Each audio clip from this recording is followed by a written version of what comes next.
अस्सलाम वालेकुम, मैं हूं फैसल तारिड़। इस वीडियो के अंदर हमने बात करनी है कप्तान ने ताकतवरों को किस तरह से मुश्किल में डाल दिया है। नून लीग और हुकूमत अपने ही बिछाए गए जाल में किस तरह से फंस चुकी है और इमरान खान के सामने कुछ शराइत रखी जा रही हैं, कुछ पैगामात पहुंचाए जा रहे हैं कि आप मुल्क छोड़ दें और फलां फलां फलां को पीटीआई का चेयरमैन बना दें, तभी ही आपका मुस्तकबिल है, अदरवाइज आप भी नहीं रहेंगे और आपकी पार्टी भी नहीं रहेगी। यह क्या मामला है? और खास तौर पे उल्मा और मशाइख। उल्मा कोई आम मौलवी नहीं, कोई आम टिपिकल मौलवी नहीं जो मस्जिद के अंदर, हमारी मसाजिद के अंदर इमामत करवाती है, आजान देते हैं मुअज्जिन। उल्मा और मशाइख, मशाइख यानी शेख, शेख यानी वो जैसे कहते हैं शेखुल हदीस, शेखुल इस्लाम, यानी इस्लाम और हदीस का और अच्छे से वो जिक्र वो इल्म रखने वाले, उन मशाइख को एक एक एक एक हिंदुस्तान की, बल्कि मैं कहता हूं खित्ते की, एशिया की बेटी ने जी लेक्चर दिया मरियम नवाज ने। और इससे बड़ा जुल्म क्या हो सकता है कि उसी लेक्चर के अंदर तंजीम साजी करने वाले तलाल चौधरी भी बैठे हुए थे और वो मुबैना फाहश वीडियो जिनकी लीक हुई थी, अंकल परवेज रशीद भी बैठे हुए थे। जरा अंदाजा कर ले। तो सबसे पहले जी खान ने आज कौम से खिताब भी किया है और उसके अंदर आपने देखा बिजली भी बंद हो गई थी और खास तौर पे इमरान खान ने जो अहम गुफ्तगू की है, क्योंकि मैं एस्टैब्लिशमेंट से पूछता हूं पाकिस्तान को अक्टूबर में इलेक्शन का क्या फायदा है? मुझे यह बता दें, इमरान खान को माइनस करने से पाकिस्तान का क्या फायदा है? मैं माइनस होने के लिए तैयार हूं अगर तो कोई फायदा है ना। अगर तो फायदा है मुल्क का तो लोग मुल्क के लिए जाने दे देते हैं।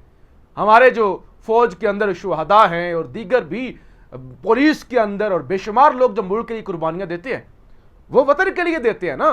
तो खान ने कहा अगर मेरे वतन का कोई फायदा है तो मैं कुर्बानी देने के लिए तैयार हूं, माइनस होने के लिए तैयार हूं। मुल्क तो मेरा ना तबाह हो, खान ने कहा मेरा मुल्क तो ना तबाह हो, मैं कुर्बानी देने के लिए तैयार हूं, अगर इसमें कोई फायदा है मुल्क का तो वो मुझे बता दे। दूसरे नंबर पे कि पीटीआई ने कोर कमांडर हाउस पे हमला किया, जिन्ना हाउस पे, जीएच के ऊपर, फौजी तनसीबात पर, उस हवाले से आज को एक 5 मिनट की वीडियो खान ने अपने खिताब में चलाई जिसका टाइटल था कि पीटीआई का हमला यानी कोर कमांडर हाउस पर या पीटीआई पर हमला। और उसके अंदर बड़ा वाजिया तौर पे फुटेज जो दिखाई गई है ना, उसके मुताबिक देखा जा सकता है कि गाड़ियों के अंदर, फौजी गाड़ियों के अंदर से कुछ लोग सिविल कपड़ों के अंदर निकलते हैं और एक वीडियो चलाई जा रही है जीएचक्यू के बाहर, एक सूटेड बूटेड, वो मई की गर्मी के अंदर टाई शाई लगा के, वो कोट शोट पहन के वो डायरेक्शन दे रहा है। और यह भी दिखाया गया है कि शीशे तो अंदर पहले ही टूटे हुए थे। फिर यह भी दिखाया गया है कि पुलिस वाले खुद जो है वो सारा कुछ ये काम कर रहे हैं और जब ये सारा क्राउड आ रहा है एहतजाज करता हुआ तो पुलिस की गाड़ियां गायब हैं और पुलिस की गाड़ियां जाना शुरू हो जाती हैं। ये भी दिखाया गया है। और यह भी दिखाया गया है कि मुसलसल यास्मीन राशिद, मियां महमूद रशीद, इमरान खान की 2 बहनें ये कह रही हैं कि हमने पूरा मन एहतजाज करना है, हमने एहतजाज करना है, हमने अंदर नहीं जाना। लेकिन अंदर पहले से ही वो जाती है, शीशा टूटे होते। और यह भी दिखाया गया है कि ना तो उनके पास कोई वेपन थी, डंडे जरूर थे, तो उससे आग कैसे लग गई इतने बड़े कंक्रीट के घर को? तो लिहाजा और फिर वहां पे सारे सिक्योरिटी के अदारे जहां पे परिंदे भी पर मार सकते, वहां पे सिक्योरिटी क्यों नहीं थी? तो बेसिकली दिखाया यह गया है कि यह सारी साजिश है, सारा उकसाया गया लोगों को। और बहुत सारे लोग जो शरपसंद थे या अपने ही उनके लोग थे जो बेसिकली ये प्लान कर रहे थे इस जाल के अंदर इमरान खान को फंसाने के लिए। तो बेसिकली ये एक ट्रैप था, ये खान की जानब से बताया गया है और वीडियो भी चलाई गई है। तो यूं जो एक प्लान बना हुआ था वो प्लान उल्टा पड़ता हुआ नजर आ रहा है।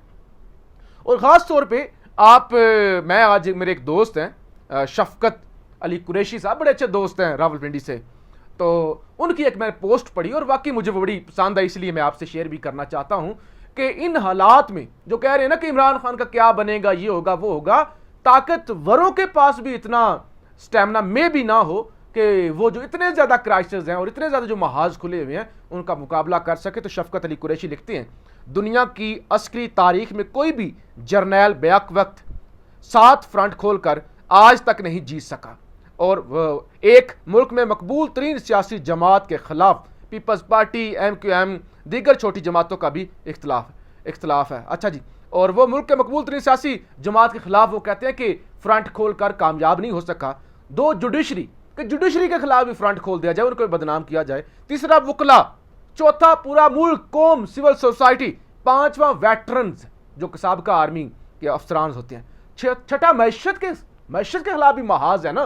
ब्लूमबर्ग की रिपोर्ट आ गई है ना, ब्लूमबर्ग की रिपोर्ट आ गई कि अगर इस तरह इमरान खान और रियासत आपस में लड़ते रहे हुकूमत, तो मुल्क तो मजीद रुपया जो है वो 300 से भी ऊपर चला जाएगा। तीसरा बैन अवी दबाव, यानी जो बैरूनी दबाव है, जो अमेरिकन, जो कैनेडियन, कुछ 20 के करीब 10 से 20 लोगों ने वो खत लिखा है, और इस तरह अमेरिकन और फिर वो बाकी कांग्रेसमैन जो है वो भी खत लिख रहे हैं। तो लिहाजा वो कहते हैं कि इतने ज़्यादा महाज खोलकर जंगें जो है वो नहीं लड़ी जा सकती। Overseas Pakistani can now be arrested for anti state social media remarks FIA issue alert. तो FIA ने ये अलर्ट इशू कर दिया है कि जो बैरून मुल्क ओवरसीज प्रोपेगेंडा कर रहे हैं या अदारों के खिलाफ बोल रहे हैं, उनके गिर्द भी घेरा तंग हो सकता है। इबरारुल हक को ज़मान पार्क से गिरफ्तार करने की मुबैना इतलात आ रही हैं, और ख़ास तौर पे आज खान ने, हुकूमत ने जो एक जाल बिछाया कि ऑडियो लीक्स की तहकीकात होनी चाहिए। तहकीकात कौन करे? काजी फायज ईसा नंबर 1,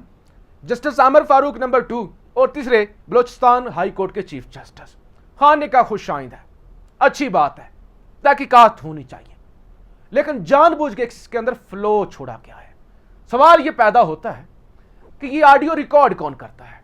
कौन है जिसके पास इतनी ताकत है कि वो ऑडियोज रिकॉर्ड कर लेता है, फिर तोड़ मोड़ करके अपनी पसंद के टोटे निकाल कर वो जनाब जारी करता है।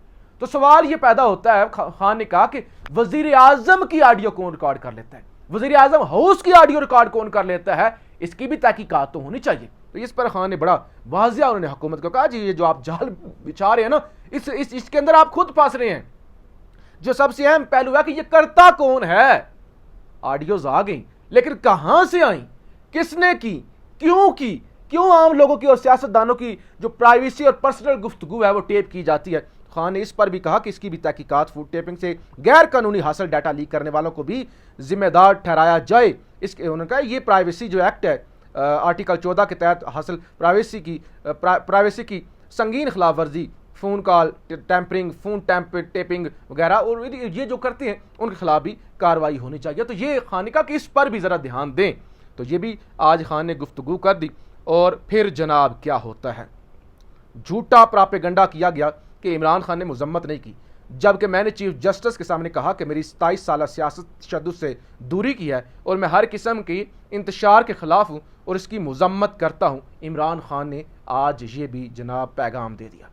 मरियम नवाज़ की जानब से जी फिर वो उलमा और मशाइख से खिताब किया गया, और क्या कहने, मैं कहता हूँ कि इतनी बड़ी बात, नसीब की बात है कि मरियम नवाज़ जो हमेशा C ग्रेड में पास हुई और हिस्ट्री के अंदर फिक्शन उनको पसंद है, उन्होंने जनाब आज फिर कौन से लोग, तलाल चौधरी तंजीम साजिक वाला, उसको साथ बिठा के, जिसका इखलाक बड़ा अच्छा है, उसको साथ बिठा के जनाब मरियम नवाज़ ने उलमा और मशाइख से खिताब के। इस पे तो इन्ना लिल्लाह पढ़ना चाहिए कि क्या ये अगर नौबत आ गई हमारे मुल्लाओं की, इस हद तक चले गए हमारे मुल्ला और इस तरह के लोग उनकी इंस्पायरेशन है, तो फिर तो मैं समझता हूं कि बस अपना बंदे को जो है ना वो कसमाना कर लेना चाहिए, बस फिर तो क़यामत की निशानियां हैं। अच्छा जी, फिर मरियम ने कहा क्या, फितना जिसका नाम इमरान खान है, इसने हमारे मुल्क और मजहब पर हमला किया है। फितना, ये उलमा और मशाइख के सामने ये जुबान इस्तेमाल की जा रही है। और फिर इमरान खान ने सियासत में मजहब कार्ड इस्तेमाल करने का गनहौना खेल खेला, और PTV पर प्रेस कॉन्फ्रेंस भी इमरान खान ने कराई थी कि ये तो मुसलमान ही नहीं है, और वो हमला भी जो कुछ इसके साथ हो रहा है वो मकफ़ाते अमल है। मरियम नवाज़ का उलमा और मशाइख से तामीरी खिताब, परवेज़ रशीद और तलाल चौधरी भी स्टेज पर मौजूद थे। अच्छा जी, इसके अलावा मैं आपको कुछ चीज़ें जो मरियम बीबी ने कही, हमने इस मुल्क में रहना और यहीं दफन होना है, वही खान का जुमला कि मेरा तो कुछ भी नहीं है, मैंने तो यहीं मेरा जीना मरना पाकिस्तान में। तो ये मरियम ने आज वो उलमा और मशाइख से खिताब किया है। मैं कहता हूँ उलमा की बड़े नसीब है जिनको इतने इल्मी शख्सियत जो है उसने खिताब किया है। फिर जनाब ये जनाब जलील शरकपुरी साहब है, मियाँ जलील शरकपुरी, ये कहते हैं खान साहब मेरा आपको आखिरी मशवरा है, आखिरी, अगर आप पाकिस्तान और तहरीक इंसाफ की बका चाहते हैं तो पार्टी की क़ियादत छोड़ दें, पार्टी शाह महमूद कुरैशी, असद उमर या चौधरी परवेज इलाई के हवाले करके बैरून मुल्क चले जाएं, यही आखिरी तरीका है आपके बचने का। वाह जी वाह। जलील शरकपुरी साहब जो कभी नून में होते हैं, कभी फिर नून में, कभी नून में, कभी पीटीआई में आने की कोशिश है, वो भी नाकाम, और कभी पीटीआई, कभी नून, कभी वोट दे देना, कभी नहीं वोट देना। तो वो शख्स खान को मशवरा दे रहा है बेसिकली कि आप ये छोड़ दें, और चौधरी परवेज लाई, शाह महमूद कुरैशी, असद उमर के अलावा तो कोई है नहीं, तो यही मुझे लगते हैं जो ठीक बंदे हैं। इसके अलावा तो वो कहते हैं मैं एक जिले लेवल का लीडर हूं, तो मुझे भी किसी पे एतबार नहीं, आपको क्या होगा, तो लिहाजा आप मुल्क छोड़ दें। तो ये जनाब मामलात बने हुए हैं, वो जो कुछ जाल बिछाए जा रहे हैं वो सारे जाल उल्टे पड़ते जा रहे हैं। तो लिहाजा ये जो क्राइसिस है ना, अल्लाह करे ये क्राइसिस से मुल्क निकले, और ज्यादा ये चलने वाला भी नहीं है, इतना नहीं किसी को दबाया जा सकता, इस तरह नहीं होता। अपनी राय का इजहार जरूर कीजिएगा। पाकिस्तान जिंदाबाद।